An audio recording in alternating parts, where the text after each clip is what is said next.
इसलिए तुम लोगों को सबसे पहले गोली मारी जाए, तो ऐसे ही इनका भी हाल होने जाएगा।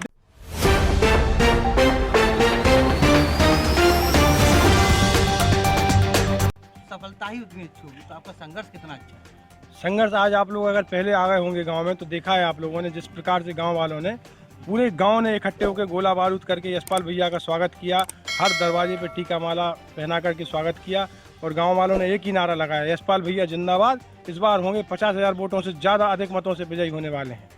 भैया यहाँ के लोगों का कहना है कि यहाँ पर जो बीजेपी सरकार के जो विधायक थे वर्तमान में यहाँ पर 5 साल से यहाँ पर नहीं आए और यहाँ पर लोगों की समस्या भी बहुत सारी है, जैसे पानी की समस्या है, यहाँ पर रोजगार की समस्या है, यहाँ पर बहुत सारी समस्याएं बताते हैं लोग। इसमें क्या कहेंगे आप? यहाँ पर ही कहना नहीं है लोगों का, पूरी विधानसभा में लोगों का कहना है कि भाजपा के नेता और विधायक कहीं नहीं गए।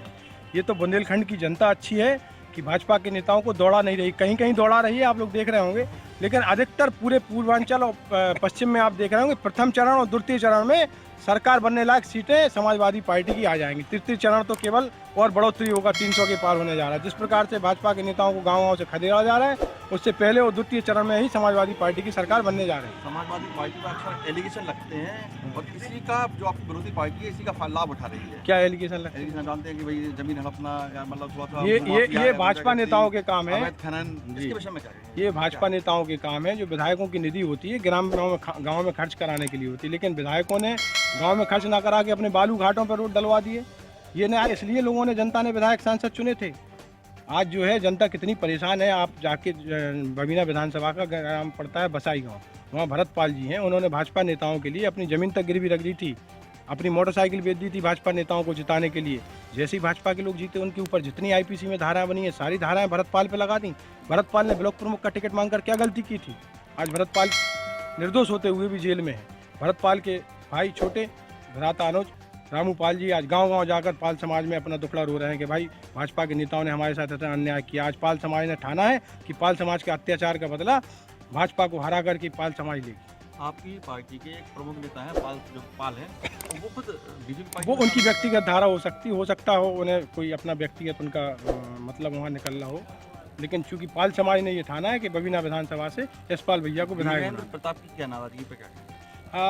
हम वैसे व्यक्तिगत किसी पर टिप्पणी करना नहीं चाहते, लेकिन आपने पूछा है, अंग्रेज जब भारत की सरजमी पर कब्जा करने के लिए आए तो हिंदुस्तान में भी कुछ गद्दार थे, उन गद्दारों ने अंग्रेजों का साथ दिया।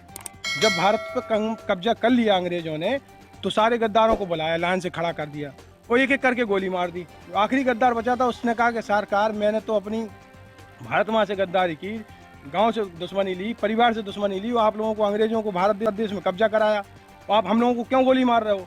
तो अंग्रेजों की ब्रिटिश शासक हुआ करता था, उसने कहा कि जो गद्दार अपनी भारत माँ के नहीं हुए, अपने गांव के नहीं हुए, अपने परिवार के नहीं हुए, तो अंग्रेजों के कभी नहीं हुए, इसलिए तुम लोगों को सबसे पहले गोली मारी जाए, तो ऐसे ही इनका भी हाल होने जाएगा, देख लेना। भैया जी एक सवाल मेरा है जी, खेलार पीएसएल क्षेत्र में आप लोग कहते हैं आपका गढ़ माना जाता है। जी जी, हमारा नहीं, जनता के आशीर्वाद से हमारा। आप गांव-गांव जा रहे हैं, हर आदमी के पास जा रहे हैं, क्या प्रतिक्रिया मिल रही है लोगों को? गाँव में लोग जानवरों से सबसे ज़्यादा परेशान है, रात भर किसान टार्च लेके खेतों पे बैठे हुए हैं। ये सब चूंकि लोगों ने ठाना है कि 20 तारीख को हमें खेतों से जानवर नहीं भगाना है, भाजपा को भगाना है, तभी गांव वाले किसान सब सुखी हो पाए। भैया जी भैया, कुछ वर्षों से नौजवान परेशान है बेरोजगारी से। जी, आपकी सरकार आने पर रोजगार के क्या रोजगार पहले भी अखिलेश सरकार ने काफ़ी हद तक दिए थे। जैसे ही सरकार आएगी, अखिलेश जी ने जैसे अपने घोषणा पत्र में कहा है कि हर घर में 300 यूनिट बिजली फ्री दी जाएगी। हर घर में 300 यूनिट बिजली शायद एक आम आदमी नहीं जला पाएगा। किसानों को मोटर फ्री दी जाएगी, मोटर बिल्कुल फ्री रहेगी, बिजली की मोटर रहेगी, बिजली की का घर का बिल रहेगा। अन्य जो अनाज है, जो राशन बंद कर दिया भाजपा सरकार ने, वो राशन घरों में मुफ्त दिया जाएगा। कंट्रोल पे जो शक्कर बंद कर दी वो मुफ्त दी जाएगी। क्या राशन से भैया, क्या राशन से देश का उत्थान होगा नौजवानों का? बिल्कुल, राशन के साथ साथ रोजगार भी दिया जाएगा, जैसा कि पहले किया है। बुंदेलखंड सूखा राहत है, जब माताओं के कोख में आंचल में दूध नहीं हुआ करता था बुंदेलखंड की सूखी धरती पर, उस समय अखिलेश जी ने घी के पैकेट, तेल, डालडा जो भी हुआ करता था बुंदेलखंड में, आप लोग गवाह हैं, देखिए घर में उन्होंने राशन भिजवाने का काम किया। रोजगार के साथ राशन जो था, आज तक इतिहास में ऐसा कभी नहीं दोहराया गया। बुंदेलखंड के नेताजी ने झांसी का नाम पूरे विश्व में किया है, तो आप क्या मानते हैं कि यशपाल भैया यहाँ से बबीना विधानसभा से विधायक बनेंगे तो बबीना का नाम कितना चमकाएंगे? बिल्कुल, आप सब लोग देख रहे होंगे जैसे गांव वालों का, बुजुर्गों के साथ साथ युवाओं का जो जोश था यशपाल भैया को विधायक बनाने के लिए। जैसे माननीय नेताजी ने झांसी का नाम बुंदेलखंड में झांसी रानी के बाद दूसरे नंबर पर माननीय नेताजी ने नाम किया है, इसी प्रकार से यशपाल भैया भी देश में बबीना विधानसभा का नाम रोशन करें।